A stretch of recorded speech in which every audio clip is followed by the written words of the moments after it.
Hello, my name is Hayden B, and today I will be reviewing solving particular solutions to differential equations using convolution. I will cover the following ideas in this video. Solutions to differential equations are generally exponential functions.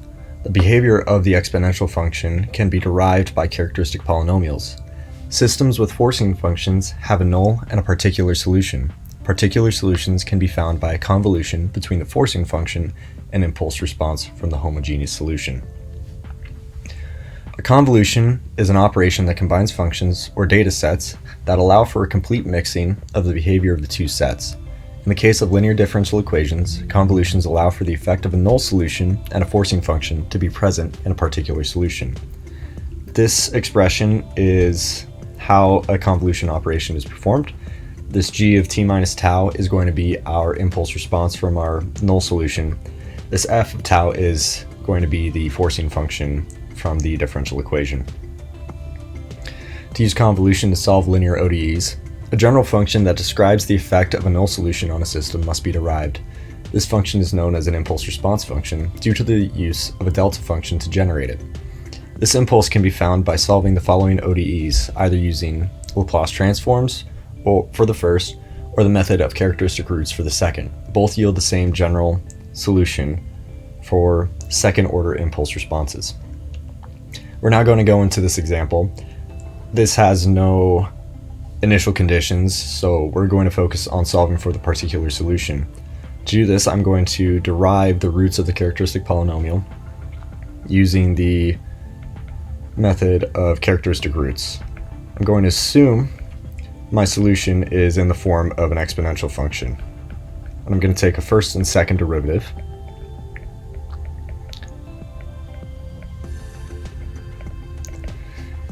And I'm going to plug that back into a null version of our differential equation where our forcing function equals 0.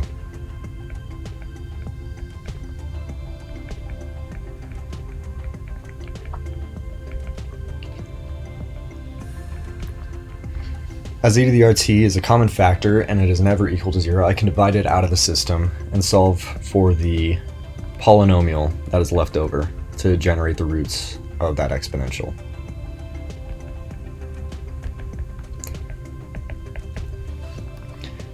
This system only has one root, being -2, so it's a critically damped homogeneous solution. This -2 also has some resonance with our forcing function, meaning the method of undetermined coefficients to solve for a particular solution isn't really going to be desirable to get a quick solution.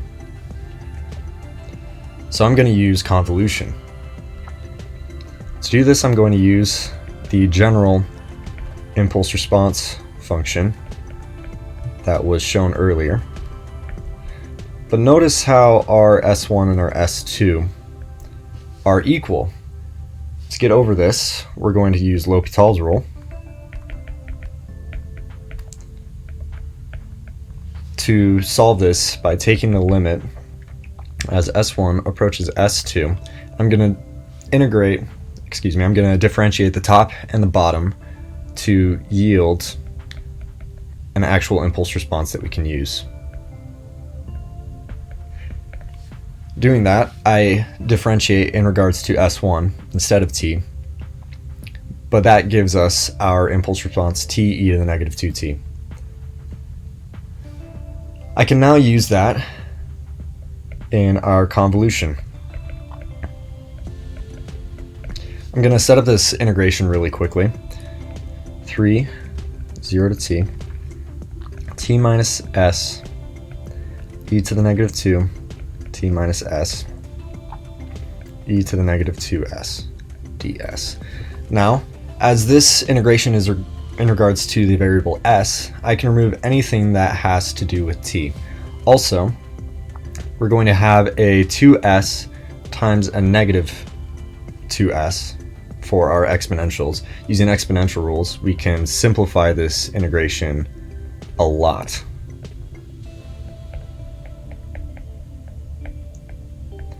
Evaluating this integral at our bounds will yield our particular solution, which is going to be 3/2 t squared e to the negative 2t, which is unique when we compare it to our original null solution. So this is a valid particular solution for our differential equation. To finish, I'm going to review what we covered. Convolution operations allow for a forcing function and null solution to be combined into a proper particular solution. Solving for particular solutions using convolution functions will always yield a solution. Impulse response functions are generated from the roots of a characteristic polynomial for an ODE. Understanding impulse response functions generates simple solutions to many complex ODEs. Thank you all for watching. If you would like to review further, here are some good resources that were used to generate the material in this video. Thank you.